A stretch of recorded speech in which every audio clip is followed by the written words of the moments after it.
ओम ज्ञानतिमिरन्धस्य ज्ञानाञ्जनशलाकया चक्षुरुन्मीलितं येन तस्मै श्रीगुरुवे नमः। श्रीचैतन्यमनोभीष्टं स्थापितं येन भूतले स्वयं रूपः कदा मह्यं ददाति स्वपदान्तिकम्। वन्देऽहं श्रीगुरोः श्रीयुतापदकमलं श्रीगुरून् वैष्णवांश्च श्रीरूपं साग्रजातं सहगण रघुनाथान्वितं तं सजीवम् साद्वैतं सावधूतं परिजनसहितं कृष्णचैतन्यदेवं श्रीराधा कृष्णपादान् सहगणललिता श्रीविशाखान्वितांश्च नमः ॐ विष्णुपादाय कृष्णप्रेष्ठाय भूतले श्रीमते भक्तिवेदान्त स्वामिनिति नामिने नमस्ते सारस्वते देवे गौरवाणी प्रचारिणे निर्विशेष शून्यवादी पाश्चात्य देशतारिणे नमो महावदन्याय कृष्ण प्रेम प्रदायते कृष्णाय कृष्ण चैतन्य नामने गौरकिशे नमः। हे कृष्ण करुणा सिंधो दीनबंधो जगतपते गोपेश गोपिका कांत राधा कांत नमोस्तुते तप्त कांचन गौरांगी राधे वृंदावनेश्वरी वृषभानुसुते देवी प्रणमामि हरिप्रिये वाञ्छा कल्पतरुभ्यश्च कृपा सिन्धुभ्येव च पतितानां पावनेभ्यो वैष्णवेभ्यो नमो नमः। जय श्री कृष्ण चैतन्य प्रभु नित्यानंद श्री अद्वैत गदाधर शिवासादि गौर भक्तवृंद हरे कृष्ण कृष्ण कृष्ण हरे हरे हरे राम राम राम हरे हरे। ओम नमो भगवते वासुदेवाय। ओम नमो भगवते वासुदेवाय। ओम नमो भगवते वासुदेवाय।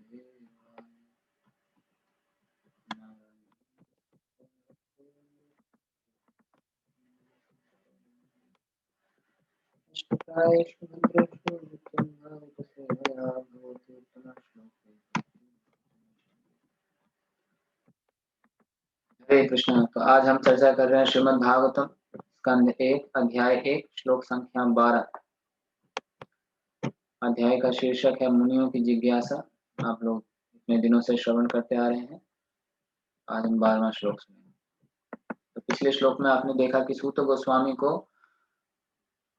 शौनक आदि ऋषियों ने व्यास आसन पर बिठा दिया और उनसे प्रश्न किया कि आप हमें बताइए कि सार रूप में बताइए, सारे शास्त्रों को आप जानते हैं तो उसके बारे में बताइए। सबसे उचित, सबसे बेहतर आपको क्या लगता है? मानव कल्याण के लिए सबसे बेहतरीन क्या है वो बताइए। क्योंकि कलयुग में लोगों की आयु बहुत छोटी है, बुद्धि बड़ी मंद है, भाग्य भी बड़ा खराब है और हमेशा परेशान रहते हैं, हमेशा डिस्टर्ब रहते हैं। तो ऐसे लोगों के लिए इसीलिए कठिन तपस्या करना संभव नहीं है। आप कुछ आसान मार्ग बताइए जो आसान भी हो और सबसे उत्तम हो।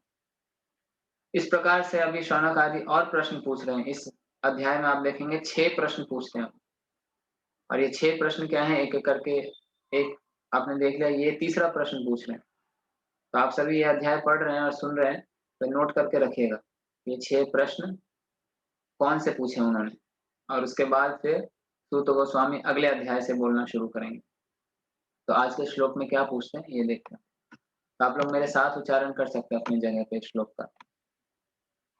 सूत जानासि भद्रं ते भगवान् सात्वतां पतिः देवक्यां वसुदेवस्य जातो यस्य चिकीर्षया। शब्दार्थ, अनुवाद तथा तात्पर्य श्रील प्रभुपाद जी के द्वारा। श्रील प्रभुपाद की जय। शब्दार्थ, सूत हे सूत गोस्वामी, जानासी आप जानते हो, भद्रम ते आपका कल्याण हो, भगवान भगवान, सात्वताम शुद्ध भक्तों का, पति ही रक्षक, देवख्यां देवकी के गर्भ में, वसुदेवस्य वसुदेव से, जातः उत्पन्न, यस्य जिसके उद्देश्य से, चिकीर्षया संपन्न करने हेतु। अनुवाद, हे सूत गोस्वामी आपका कल्याण हो। आप जानते हैं कि पूर्ण पुरुषोत्तम भगवान देवकी के गर्भ से वसुदेव के पुत्र के रूप में किस प्रयोजन से प्रकट हुए। तो ये पूछना चाहते हैं, ये तीसरा प्रश्न है उनका कि भगवान क्यों प्रकट हुए देवकी और वसुदेव के, देवकी के गर्भ से वसुदेव के पुत्र बन के। भगवान का अर्थ है सर्वशक्तिमान ईश्वर जो समस्त ऐश्वर्यों, शक्ति, यश, सौंदर्य, ज्ञान तथा तपस्या के नियंता हैं। वे अपने शुद्ध भक्तों के रक्षक हैं। यद्यपि ईश्वर सबों पर संभाव रखने वाले हैं, तो भी वे अपने भक्तों पर विशेष कृपालु रहते हैं। सत का अर्थ है परम सत्य। जो लोग परम सत्य के सेवक या दास हैं, वे सात्वत कहलाते हैं। ऐसे शुद्ध भक्तों की रक्षा करने वाले भगवान सात्वतों के रक्षक कहलाते हैं। भद्रम ते अर्थात आपका कल्याण हो से मुनियों द्वारा वक्ता से परम सत्य के विषय में जानने की उत्सुकता का द्योतक है। पूर्ण पुरुषोत्तम भगवान श्री कृष्ण वसुदेव की पत्नी देवकी से प्रकट हुए। वसुदेव आध्यात्मिक पद के प्रतीक हैं, जिसमें परमेश्वर का प्राकट्य होता है। तो आज के श्लोक में तीन बड़ी महत्वपूर्ण बातें हैं। सबसे पहले, क्योंकि भगवान के बारे में पूछ रहे हैं, अभी तक उन्होंने पूछा कि परम सत्य को जानने के लिए सबसे उत्तम मार्ग क्या है। पूर्ववर्ती आचार्यों ने, संतों ने जो हमको बताया वो भी सुनाइए आप हमें। अभी सीधा भगवान के बारे में पूछ रहे हैं, तो और किसी के बारे में नहीं, अवतारों के बारे में नहीं। अवतारों का भी पूछेंगे, अगले श्लोक में आएगा। भगवान के अवतारों के भी बारे में जानना चाहते हैं, लेकिन पहले पूछते हैं कि पूर्ण पुरुषोत्तम भगवान यानी भगवान श्री कृष्ण वो क्यों प्रकट हुए। और भगवान के बारे में हमने आपको पहले भी बताया था कि पराशर मुनि कहते हैं, प्रभुपाद तात्पर्य के पहले ही लाइन में लिखते हैं कि समस्त ऐश्वर्य, शक्ति, यश, सौंदर्य, ज्ञान तथा तपस्या के नियंता हैं। ऐश्वर्यस्य समग्रस्य वीर्यस्य यशसः श्रियः ज्ञान वैराग्ययोश्चैव शन्नम भग इति अंगना। यानी ये 6 ऐश्वर्य जो संपूर्ण मात्रा में जिसके नियंता जो व्यक्ति होंगे वही भगवान है। कोई और व्यक्ति भगवान नहीं बन सकता। हर व्यक्ति में कुछ न कुछ इन 6 गुणों से थोड़ी-थोड़ी झलक रहती है। भगवान कहते हैं ना गीता में कि जितना भी अर्जुन आप देख रहे हो, ये 10वें अध्याय में जब भगवान अपना ऐश्वर्य का वर्णन करते हैं, तो भगवान कहते हैं और क्या बताऊँ मैं आपको, है ना? ये सब जो एकांशेन स्थितो जगत, ये जितना भी आप ऐश्वर्य देख रहे हैं संसार में, थोड़ा-सा ये बस मेरे एकांशेन, मेरे एक अंश मात्र का कमाल है। तो संपूर्ण तो भगवान हमें दिखा भी नहीं सकते, क्योंकि हम देख नहीं पाएँगे, इतनी क्षमता नहीं है। अर्जुन को भगवान ने सिर्फ़ अपना विराट रूप दिखाया जो इस ब्रह्मांड के भीतर है। अन्य ब्रह्मांडों में और बाकी ब्रह्मांड में भगवान कैसे विस्तार करते हैं, कैसे प्रविष्ट करते हैं, वो तो नहीं देखा।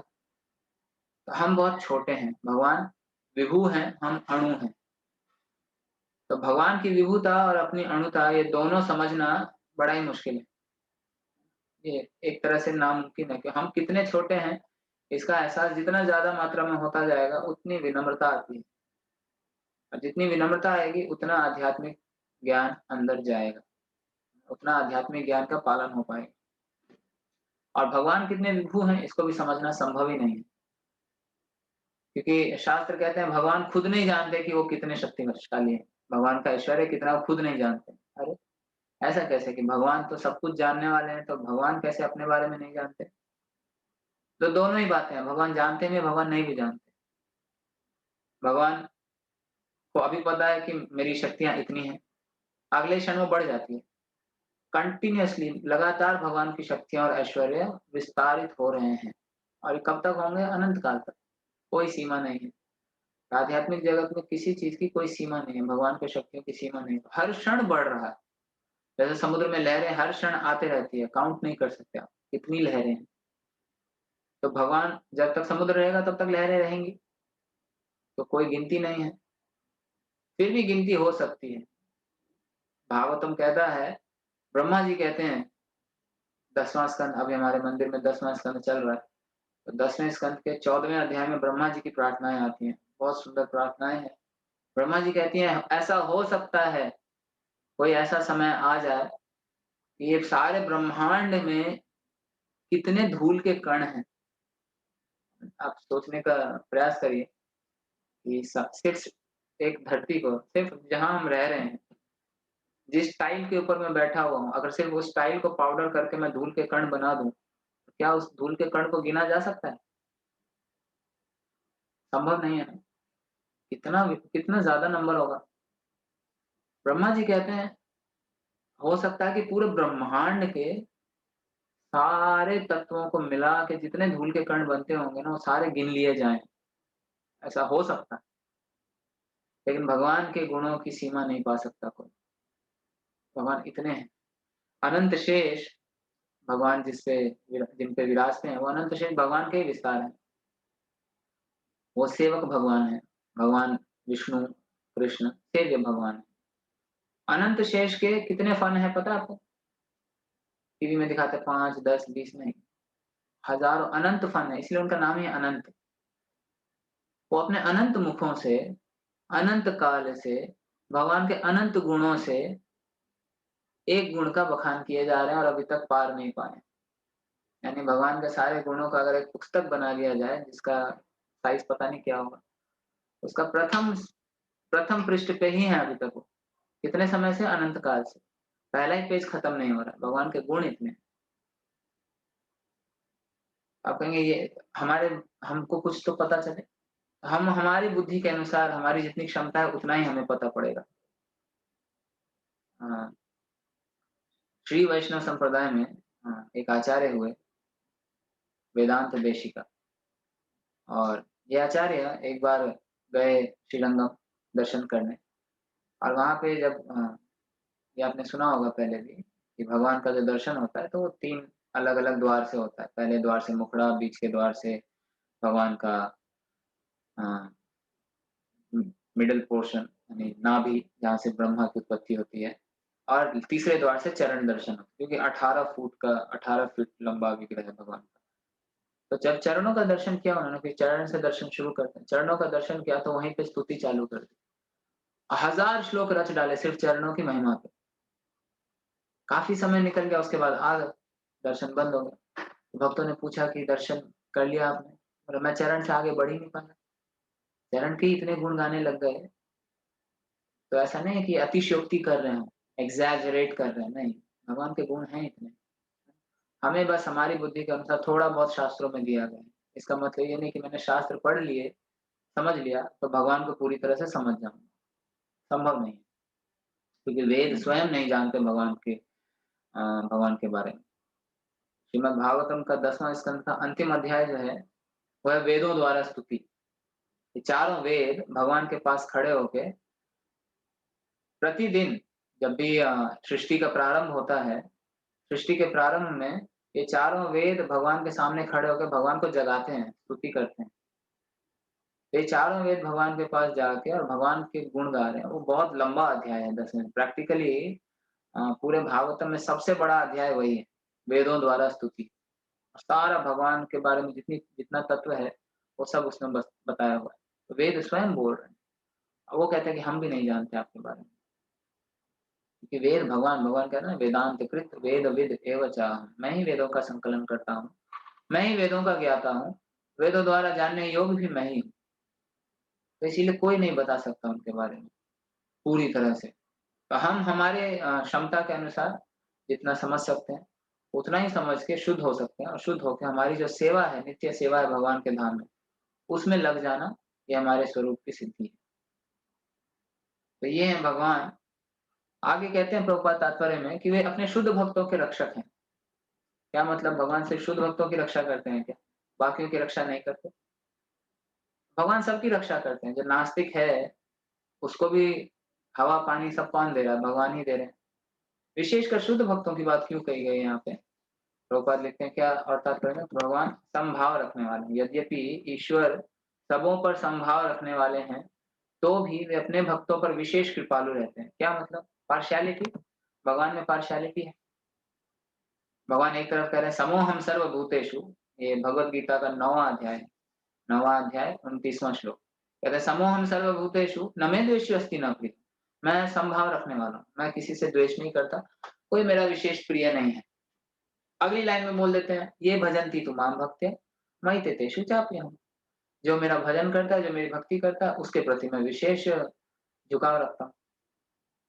तो क्या ये अ, भगवान कुछ भेदभाव कर रहे हैं किसी में? ऐसा नहीं है। प्रभुपाद समझाते हैं इसको कि जैसे गवर्नमेंट है, सरकार है ना, सरकार ने सबके लिए दिया हुआ है फैसिलिटी। हर कोई गवर्नमेंट फैसिलिटी को यूज़ कर सकता है और जो भी संसाधन सरकार दे रही है, उसको यूज़ किया जा सकता है। लेकिन अगर कोई सरकार के नियमों को तोड़ता है, तो फिर उसको पनिशमेंट मिलता है। कोई बहुत अच्छा पालन करता है, तो रिस्पॉन्सिबल सिटीज़न है, बहुत अच्छे कार्य किए उसने, तो सरकार उसको इनाम भी देती है, उसको फेम मिलता है। तो इस तरह से सरकार का कोई दोष नहीं है। वो तो जो जैसा बर्ताव कर रहा है, जो जैसा व्यवहार कर रहा है, उसको वैसा मिल रहा है। अगर वो नहीं मिलेगा, तो पार्शियलिटी होगी। जैसे रेस में रख दिया, 3 मेडल रखे हुए हैं, गोल्ड, सिल्वर, ब्रॉन्ज। ठीक है, ये सबके लिए है। किसके लिए है गोल्ड मेडल? नहीं, ये सबके लिए।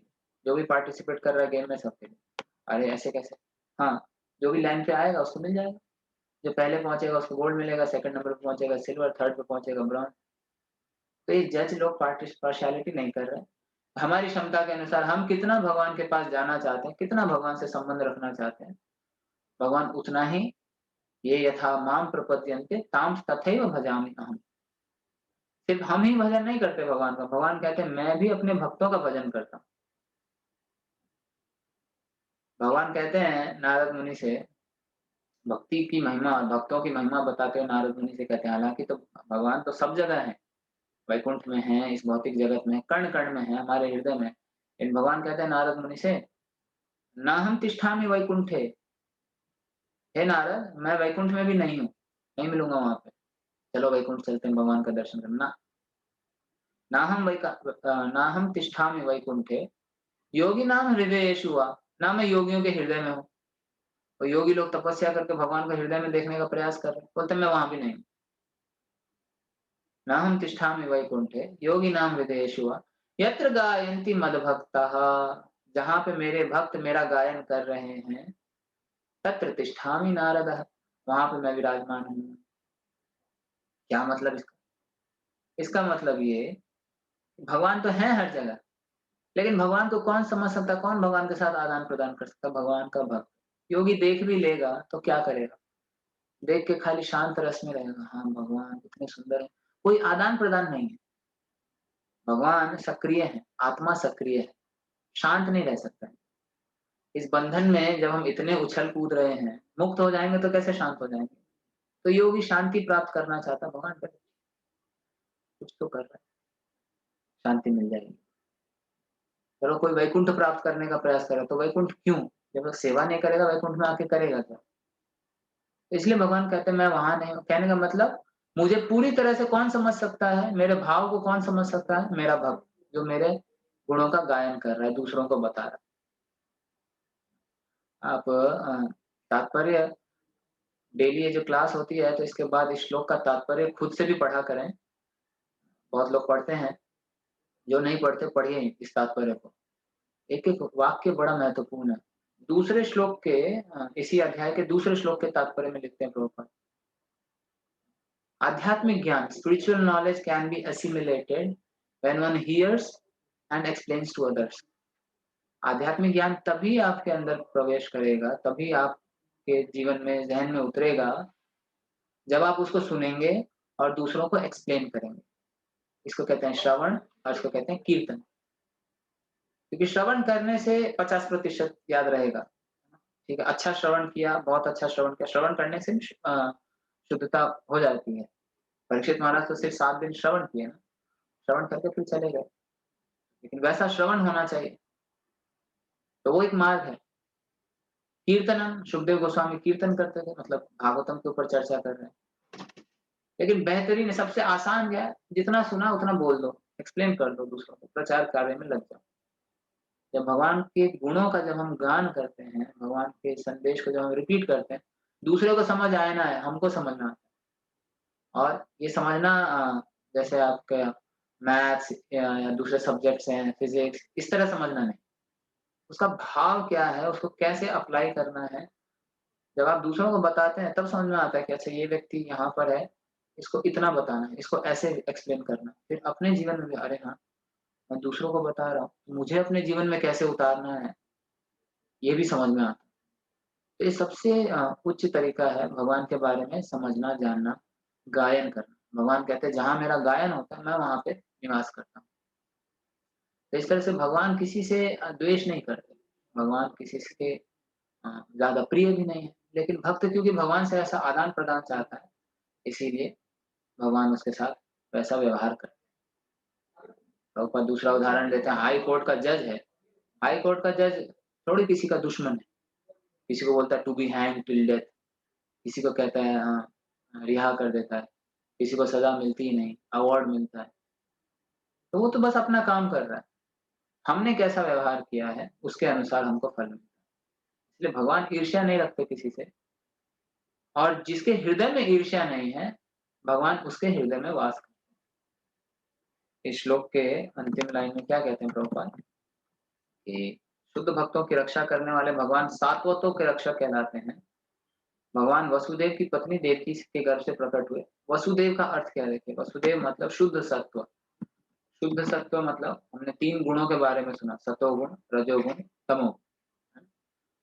कौन-सा अध्याय है ये? 14वाँ अध्याय। भगवान क्या कहते हैं? ये तीनों गुण में परस्पर युद्ध चल रहा है। कभी सतोगुण हावी होता है, कभी रजोगुण, कभी तमोगुण। हम खुद भी अनुभव करते हैं। सुबह-सुबह हम थोड़ा सतोगुण में रहते हैं। सुबह-सुबह कोई नहीं सुनता वो लाउड गाने, मूवी के गाने थे और कुछ लोग जो घोर तमोगुण में सुबह-सुबह से ही चालू हो जाते हैं। लेकिन जनरली प्रायः सुबह मतलब सुबह उठे, थोड़ा मेडिटेशन करेंगे, थोड़ा एक्सरसाइज करेंगे, थोड़ा कुछ सॉफ्ट म्यूज़िक चलेगा, मीन्स जनरली माहौल सतोगुण का है। दोपहर आते-आते क्योंकि सब कार्यान्वित हो जाते हैं, पूरी सृष्टि सारे लोग कार्य में लगे हुए हैं, रजोगुण का प्रभाव ज़्यादा होता है। रात्रि का समय तमोगुण। लेकिन हमको क्या सलाह दी जाती है कि हमें ज़्यादा से ज़्यादा सतोगुण में रहने का प्रयास करना चाहिए क्योंकि सतोगुण का लक्षण है ज्ञान, इल्यूमिनेशन भगवान कहते हैं। सतोगुण से शरीर के सारे द्वार जो हैं वो ज्ञान से प्रकाशित होते हैं। लेकिन सतोगुण के ऊपर भी है एक स्तर, इसको कहते हैं शुद्ध सत्व, शुद्ध सतोगुण। ये भौतिक सृष्टि में नहीं है। भौतिक सृष्टि में ये 3 गुण हैं, यही चला रहे हैं। तो सतोगुण में अगर कोई व्यक्ति है भी, अगर वो वहाँ से शुद्ध सतोगुण में यानी भक्ति कार्य में नहीं लगा है, तो भी उसका पतन हो सकता है। क्योंकि खींचातान लगी पड़ी है ना। चाहे कोई देवलोक में रह रहा हो, चाहे कोई सबसे उच्चतर लोक ब्रह्मलोक में भी क्यों ना रह रहा हो। अगर वो भक्ति नहीं कर रहा है, सतोगुण में स्थित है, तो शीघ्र ही नीचे गिरेगा। सतोगुण का तो छोड़िए, श्रीमद् भागवतम कहता है, ब्रह्म ज्योति में कोई चला गया, पूरे ब्रह्मांड को पार करके मुक्त हो गया, मोक्ष प्राप्त कर लिया।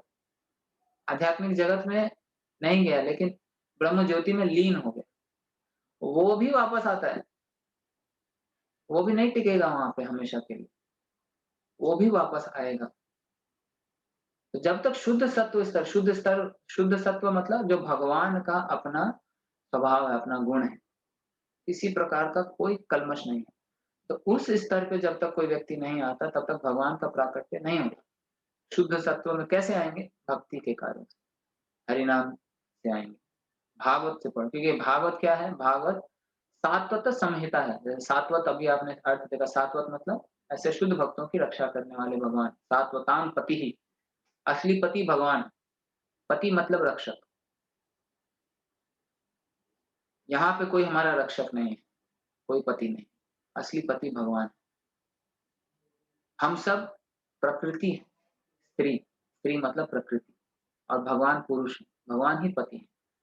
तो भगवान रक्षा करते हैं और ये भगवान इसीलिए उनको सात्वतां पति कहा जाता है और ये जो श्रीमद् भागवतम है, ये श्रीमद् भागवतम सात्वत संहिता है।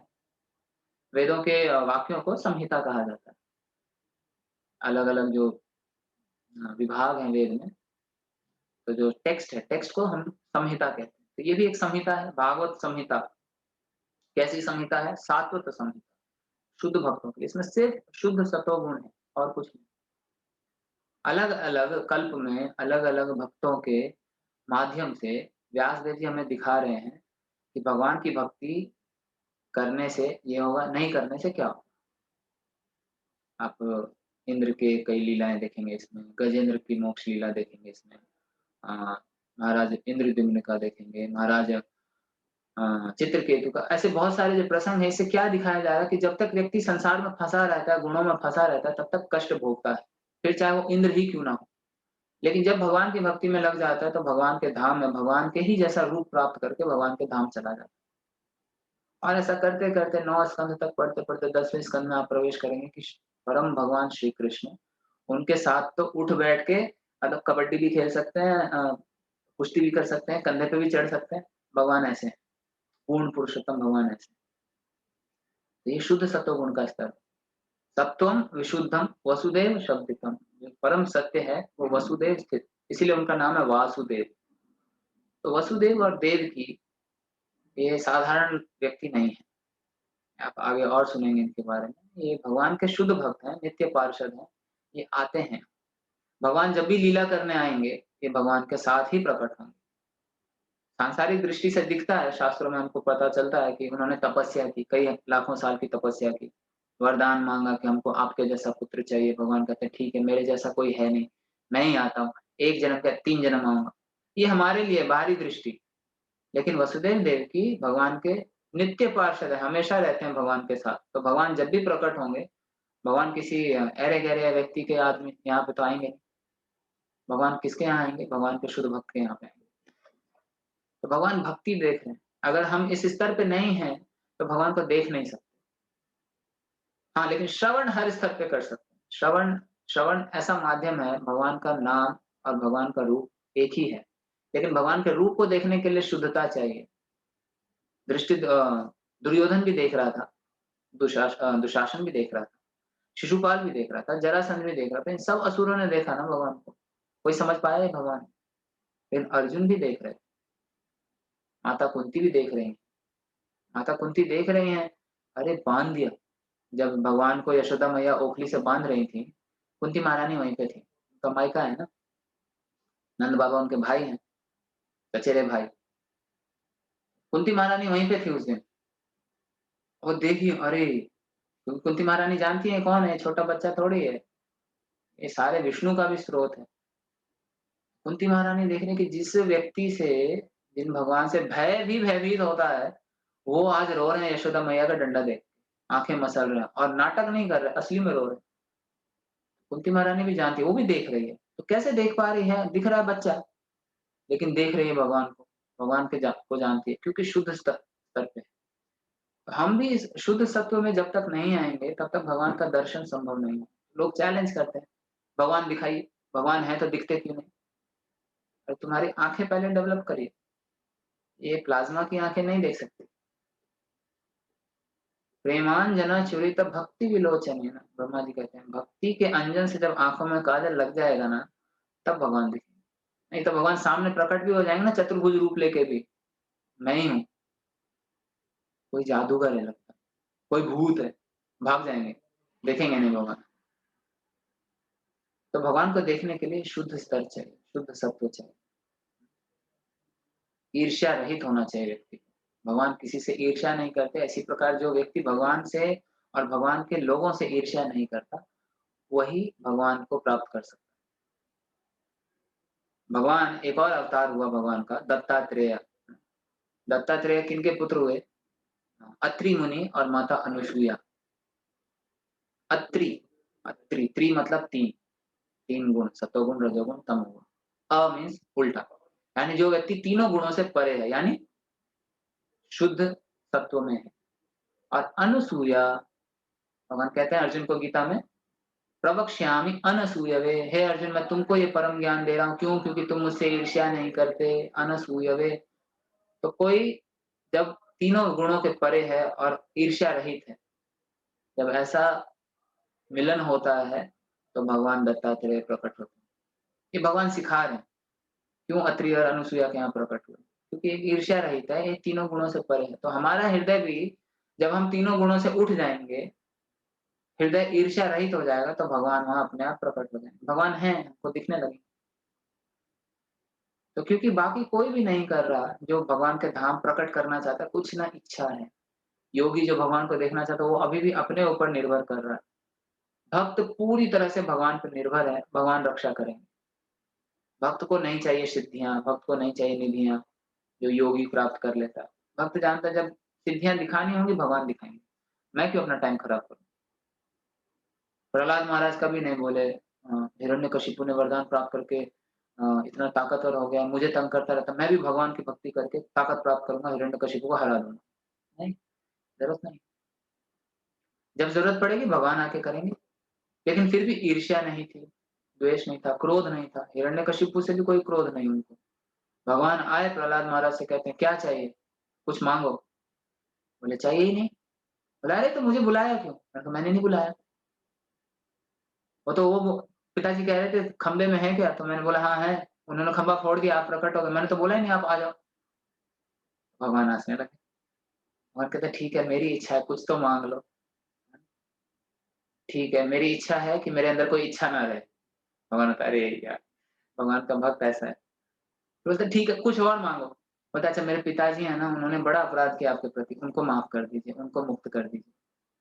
इतने गदगद हो गए भगवान बोलते हैं, "अरे पिताजी छोड़िए, तुम पिताजी की बात करो, तुम्हारी 7 पीढ़ी ऊपर, 7 पीढ़ी नीचे, 7 पीढ़ी दूसरे पीछे, 21 पीढ़ी तर गई तुम्हारी भक्ति से सिर्फ। और तुम्हें ही नहीं, वरदान देता हूँ जिस घर में भी तुम्हारे जैसा भक्त होगा, शुद्ध भक्त कहाँ जहाँ कहीं होगा, अपनी 21 पीढ़ी को मुक्त कर देगा।" है ना? हमारी भक्ति से हम अपना ही कल्याण नहीं कर रहे हैं, अपनी 21 पीढ़ी का कल्याण कर रहे हैं। इसलिए भक्तों को ज़रूरत नहीं पड़ता पिंडदान करना, तर्पण करना। करना चाहिए, हम अवहेलना नहीं कर रहे हैं किसी चीज़ की। लेकिन समझना चाहिए कि भक्ति कर लिया तो ये सब उसमें सम्मिलित है। भगवान कह दिए, तो मैं अगर अच्छा भक्त बन जाऊँ और मैं भगवत धाम चला जाऊँ, तो मेरी 21 पीढ़ी तो ऐसी आ जाएगी। तो इसीलिए प्रयास क्या करना चाहिए कि हम भगवान के संरक्षण में रहें, भगवान की भक्ति करें। जब भगवान चाहेंगे तो भगवान हमेशा रक्षा करेंगे, चाहेंगे क्या? भगवान कभी नहीं चाहते कि उनके भक्तों की रक्षा ना हो। योगक्षेमं वहाम्यहम् भगवान ने वचन दिया। भगवान अर्जुन को कहते हैं, "कौन्तेय प्रतिजानीहि न मे भक्तः प्रणश्यति।" हे अर्जुन, मेरे भक्त का कभी विनाश नहीं होता। क्या विनाश नहीं होता? भक्ति का विनाश नहीं होता। शरीर तो सबका खत्म होगा, संसार ही खत्म हो जाएगा। यहाँ ब्रह्मा और रुद्र भी स्थायी नहीं है, उनको भी अपना शरीर त्यागना है। तो हमें तो त्यागना ही है, तो किस चीज़ की रक्षा करेंगे भगवान? भक्ति की रक्षा करेंगे। बाकी शरीर के साथ खत्म हो जाएगा। जितना ज्ञान अर्जित किया, भौतिक ज्ञान, जितनी सुंदरता है, जितना बल है, सब खत्म। नया शरीर, नया नया नया पाठ्यक्रम, लेकिन भक्ति भगवान बचा के रखते हैं। ये है असली संरक्षण। बाकी भक्ति में सहायक बने तो देंगे, नहीं बने तो भगवान हटा भी देंगे। अब ये बात बोलते हैं ना लोगों को तो बड़ा घबरा जाते हैं। अरे! मतलब भगवान मतलब पैसा भी छीन लेंगे क्या हमारा? नहीं, आपसे नहीं छीनेंगे, क्योंकि भगवान जानते हैं हमारी श्रद्धा नहीं है अभी। अभी अगर हमसे हमारी चीज़ें छीनने लगे तो भक्ति छोड़ देंगे। भगवान के मंदिर गया, भगवान की भक्ति शुरू की, मैं कंगाल हो गया, जाऊँगा ही नहीं। भगवान बोलते नहीं, इसके साथ भगवान उतना ही टेस्ट लेंगे जितना पास कर सकते हैं। ज़्यादा टेस्ट लिए, भगवान ऐसे एग्ज़ाम सेटर हैं, ऐसा पेपर सेट करते हैं जिसमें सब फर्स्ट आएँगे। सेकंड भी नहीं, सब फर्स्ट आएँगे और आंसर पहले से लीक करके रखा हुआ है। ये रहा क्वेश्चन, ये रहा आंसर, ये लो, देख के लिख लो। याद भी करके नहीं लिखना, देख के लिखना है। भगवान का मंत्र देख के जप करते हैं, भगवान का दर्शन देखते-देखते शरीर छोड़ ओपन टेस्ट है, ओपन बुक टेस्ट सब लिखा पड़ा है, बस तुमको लिखना है खाली और लिखने की शक्ति मैं ही दे रहा हूँ। तो भगवान ने ऐसा एग्ज़ाम लिया हुआ है हमारा। तो जो शुद्ध भक्त हैं, जो भक्ति में काफ़ी उन्नत है, उनके माध्यम से कई बार भगवान हमें दिखाते हैं कि देखो विपरीत स्थिति आएगी तो भी भक्ति छोड़ा नहीं, तो हमें प्रेरणा मिलती है। अदरवाइज़ भक्त की कभी इच्छा नहीं है कि भगवान मेरी रक्षा करो, भगवान मुझे कुछ बल दो, लेकिन हमारी संस्कृति में क्या सिखाया जाता है? बचपन से बच्चों को, भगवान के आगे हाथ जोड़ो, हे भगवान बुद्धि दीजिए, विद्या दीजिए, बल दीजिए, धनम देहि, रूपम देहि, बलम देहि, यशो देहि, देहि, देहि, देहि। इतना देहि देहि करते भगवान कहते हैं, यार दही बना दिया दिमाग का। जो चाहिए ले और भाग यहाँ से। लेकिन भक्त कहता है हमको नहीं चाहिए, हमारे पास सब कुछ है, ऑलरेडी है। आप जानते हैं मुझे क्या ज़रूरत है, क्या नहीं, आप देख लो। तो भगवान जब देखेंगे कि इसकी भक्ति में कोई बाधा नहीं बनेगा, तो भगवान सुदामा को इंद्र का आसन भी दे देंगे, भक्ति में बाधा बनेगा तो रोड पे भी ले आएँगे। भगवान का जब विशेष अनुग्रह होगा तो ऐसा भी करेंगे, लेकिन भक्ति का विनाश नहीं होगा और वो भक्त भी छोड़ के नहीं भागेगा। हमारे साथ ऐसा नहीं करेंगे क्योंकि हम छोड़ के भाग जाएँगे। तो ये परीक्षा भगवान सिर्फ़ अपने शुद्ध भक्तों की लेके हमको दिखाते हैं। प्रभुपाद जी का सब खत्म, फैक्ट्री में आग लग गई, पैसे चोरी हो गए सब, प्रभुपाद देख के हँस रहे। प्रभुपाद जब देखे फैक्ट्री में आग लग रही है, प्रभुपाद हँस रहे। प्रभुपाद पूरा जीवन अपना प्रचार कार्य में लगा रहे हैं, जो भी धन आता है उससे प्रचार में ही लगा रहे हैं। प्रभुपाद जब देखे, तो प्रभुपाद को ज़रा-सा भी एक बार भी प्रभुपाद ने कंप्लेन नहीं किया, आप मेरे साथ ऐसा क्यों कर रहे हैं? मैं तो आपकी सेवा कर रहा हूँ।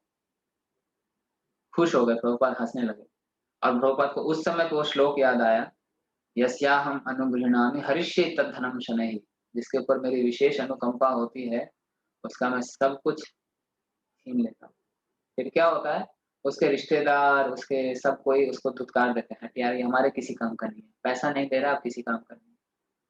तब वो पूरा मुक्त होके, हाँ, मैं निवृत्त हो गया हूँ संसार से, अब मैं आपकी भक्ति में लग जाता हूँ और वो पूरी तरह से भक्ति में लग जाता है। तो हमें हमें घबराने की ज़रूरत नहीं है, हमारे रिश्तेदार हमको छोड़ देंगे, भगवान हमसे सब छीन लेंगे, नहीं करेंगे, हमारी श्रद्धा नहीं है उतनी। तो अभी हम जिस स्थिति में हैं, उस स्थिति में भगवान का भक्ति करें, दूसरों को भी जोड़ने का प्रयास करें, तो इससे हमारी भक्ति बढ़ेगी, औरों की भक्ति बढ़ेगी, सबको साथ में लेते चलते हैं। Society, this is a society, अंतर्राष्ट्रीय कृष्ण भावना में संघ, संघ मतलब संघ में लेके चलें। तो संघ में किसको लेके चलें? अपने घरवालों को भी ले चलें। चैरिटी बिगिन्स एट होम, तो सबको बताते चलें। जब हम भगवान के बारे में, अब ये ऋषि आदि क्या कर रहे हैं? सुनना चाहते हैं। सूत गोस्वामी सुने और अब चर्चा करेंगे, कीर्तन करेंगे। तो यही तरीका है भगवान के बारे में जानने का, भगवान को समझने का, भक्ति में आगे बढ़ने का, असली दिव्य आनंद प्राप्त करने का। भगवान के बारे में सुनते रहें और बोलते रहें। जितना भगवान के बारे में सुनेंगे और बोलेंगे, उतना समय ही नहीं रहेगा इंद्रिय भोग करने के लिए। मन भागेगा ही नहीं, समय कहाँ है? जहाँ समय और मौका मिला, वहाँ गए काम, इंद्रिय तृप्ति में लग जाएँगे। तो इसीलिए जहाँ प्रयास हो सके, प्रचार करना बड़ा आसान है। ऑफ़िस में कोई मिल गया, लंच टाइम गॉसिपिंग चलता है, कोई नहीं, थोड़ा चर्चा कर लो। वो सुनेगा तो अच्छी बात है, नहीं सुनेगा तो मेरा समय बचेगा ना, फिर मैं अपना पर्सनली रीडिंग, पर्सनल हियरिंग करूँगा। तो ऐसा संघ बनाना चाहिए हमको, हम जहाँ रह रहे हैं अपने समाज में, घर में, अ, कार्यालय में, जहाँ समय मिल जाए, मौका मिल जाए, भगवान की चर्चा शुरू कर दो। कोई सुने ना सुने, कोई शुद्ध हो ना हो, मैं शुद्ध हो जाऊँगा, मैं भगवत धाम चला जाऊँगा, खत्म। एक आदमी तो हमेशा फ़ायदे में रहेगा प्रचार से, मैं स्वयं। तो ये है यहाँ पे संदेश, सुनना चाहते हैं, ये शौनक आदि भी भगवान के बारे में इतना सुनना चाहते हैं, प्रश्न पे प्रश्न पूछे जा रहे हैं। तो भगवान के बारे में सुनना चाहते हैं, किस कारण भगवान प्रकट हुए, ये सुनना चाहते हैं। अलग अवतारों के बारे में सुनना चाहते हैं। तो ये भक्त की इच्छा है। तो ऐसा हम भी करें, तो आगे बढ़ते जाएँगे और एक दिन शुद्ध सत्व के स्तर पे आ जाएँगे और भगवान को प्राप्त हो जाएँगे। ठीक है? हम यहीं पे विराम देते हैं। हरे कृष्ण। किसी का अगर कुछ प्रश्न है, कुछ टिप्पणी है तो बोल सकते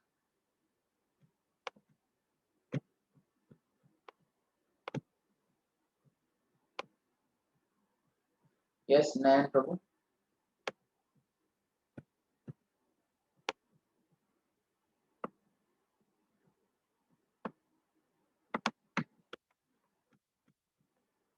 नयन बैनर्जी प्रभु, आप बोल सकते हैं। 1 सेकंड, मेरा ना स्पीकर थोड़ा-सा।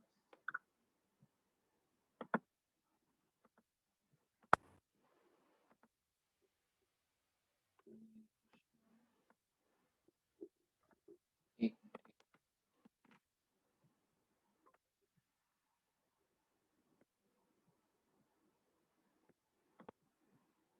हरे कृष्णा। हाँ, आप अनम्यूट करके बोल सकते हैं। अनम्यूट का ऑप्शन है ना? हाँ, बोलिए नयन प्रभु, अनम्यूट करिए और बोलिए। हरे कृष्ण प्रभु। हरे कृष्णा। और दंडवत प्रणाम प्रभु। हाँ, थैंक यू प्रभु, बहुत अच्छा लेक्चर और बहुत कुछ सीखने को मिला। प्रभु ये क्वेश्चन है, जैसा आपने अभी कहा लेक्चर में कि वासुदेव और देवकी माता को वसुदेव, मतलब वासुदेव नहीं, वसुदेव। सॉरी वसुदेव, हाँ वसुदेव माय के मिस्टेक पुत्र प्रभु। भगवान हैं, इसीलिए उनको वासुदेव कहा जाता है। वसुदेव ना प्रभु, वसुदेव वसुदेव, बोलेंगे ना? वासु नहीं, ओके वासुदेव भगवान का नाम है। ओके ओके प्रभु, ठीक है। तो तो जैसे राम भगवान भी आए थे, तो क्या जनक और वो कौशल्या माता भी उसी श्रेणी में आते हैं क्या? हाँ, ये 3 भगवान 3 बार प्रकट हुए, जी पृश्नि और सुतपा। जी जी। इन्होंने तपस्या की भगवान की, लाखों वर्ष की तपस्या की और हाँ, भगवान जब प्रकट हुए बोले क्या चाहिए? तो इन्होंने कहा आपके जैसा पुत्र चाहिए। भगवान बोले मेरे जैसा तो है ही नहीं। तो भगवान अच्छा। बोले मैं ही आऊँगा। तो पहले जन्म में भगवान ये स्वयंभुव मनवंतर में पृश्नी गर्भा के रूप में प्रकट हुए थे और यही पृश्नी गर्भ भगवान विष्णु ध्रुव महाराज को दर्शन दिए थे जब ध्रुव महाराज ने तपस्या की।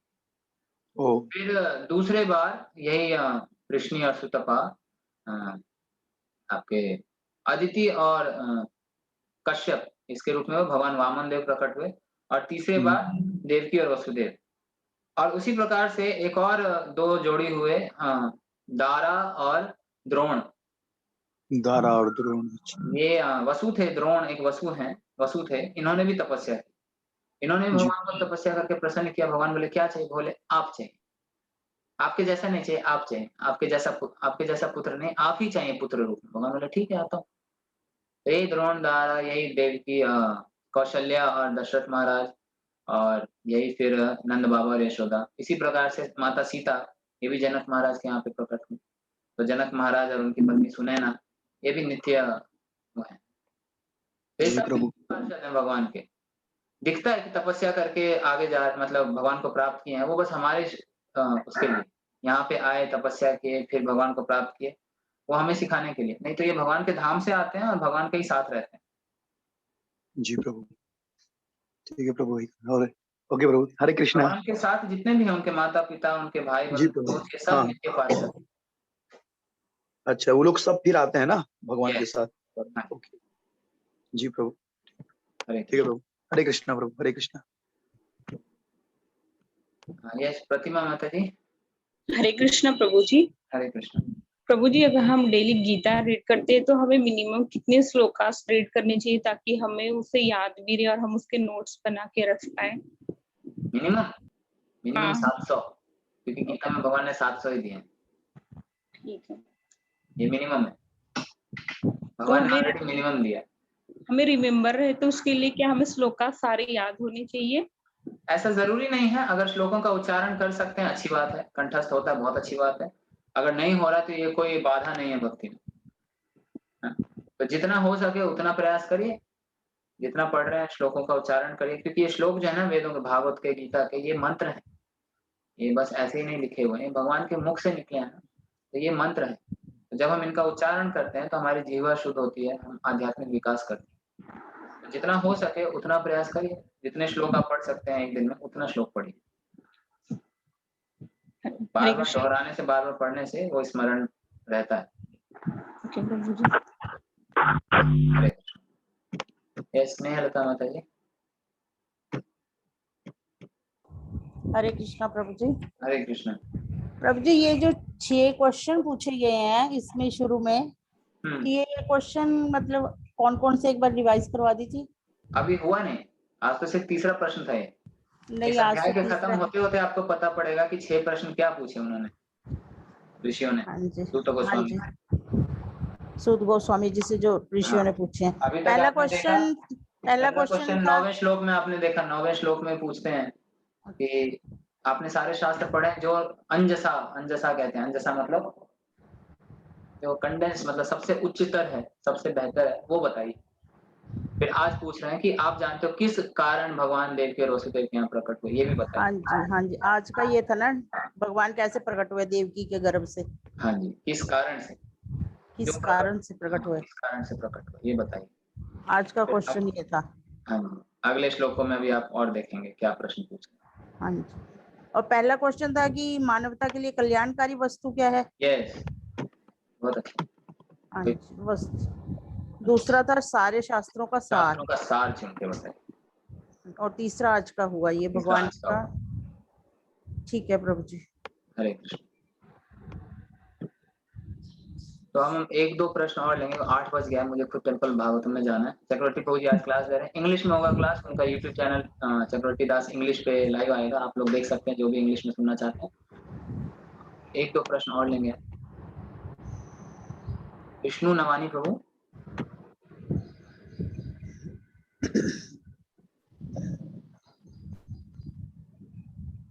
ओके, शैली मोदी माता जी। हाँ ओके, जी। विष्णु प्रभु पूछिए। हाँ, प्रभु जी आपने बोला कि देवकी वसुदेव को तीन दफा भगवान के उनके गर्भ से 3 दफा भगवान ने जन्म दिए, हाँ जी। तो 3 कौन से थे? एक तो कृष्णा है, दूसरे और दो कौन से हैं? वामन देव, वामन अवतार, कश्यप और वामन। अदिति के पुत्र, और पहले हुए कृष्णी गर्भ। कौन सा? पहले हुए कृष्णी गर्भ स्वयंभुव मनवंतर में प्रकट हुए, जिन्होंने ध्रुव महाराज को दर्शन दिया था। ध्रुव महाराज, ओके। हरे ध्रुव कृष्ण। महाराज ने, ध्रुव ध्रुव महाराज को दर्शन जिन रूप ने दिया, कृष्णी गर्भ, उनका नाम है कृष्णी गर्भ, भगवान विष्णु है स्वयं वो। Hare Krishna. Hare Krishna. Okay, last question. Yes Malti माता जी। हरे कृष्ण प्रभु जी, दंडवत प्रणाम। दंडवत प्रणाम। मैंने ऐसे इस्कॉन के ही लेक्चर में सुना था कि वेदों में जो है मायावादी फिलॉसफी दी हुई है, तो वेद कैसे, आपने कहा कि भगवान जी के क्या इस्कॉन कहते के हैं लेक्चर में आपने कभी नहीं सुना होगा कि वेद में मायावाद दिया हुआ है। इस्कॉन का कोई भक्त ऐसा बोलेगा ही नहीं। तो उसमें मायावाद यज्ञों, को शंकराचार्य ने प्रकट किया। वेदों में मायावाद नहीं है, उन्होंने वेदों का मायावाद दर्शन दिया, मतलब गलत इंटरप्रिटेशन दिया। वेदों में अच्छा मायावाद नहीं है, वेदों में ओके भगवान की भक्ति है। ओके ओके वेदों का उन्होंने मिस इंटरप्रिटेशन किया, मायावाद को प्रकट किया, ओके ताकि बुद्धिज्म हटे और वेद आए। कालांतर में कुछ ऐसा हुआ था, वो विस्तार से हम बाद में कभी चर्चा कर सकते हैं। अच्छा वेदों में मायावाद नहीं है, वेद भगवान से निकले हैं, भगवान से कुछ भी चीज अशुद्ध नहीं निकलती। मायावाद अशुद्ध है, मायावादी कृष्ण अपराधी। ठीक है, धन्यवाद प्रभु जी, धन्यवाद, कोटि कोटि प्रणाम। ठीक है, हम यहाँ रोकते हैं। बहुत बहुत धन्यवाद। ग्रंथराज श्रीमद् धन्यवाद भागवतम प्रभु की जी। जय, श्रील प्रभुपाद की जय। हरे कृष्ण।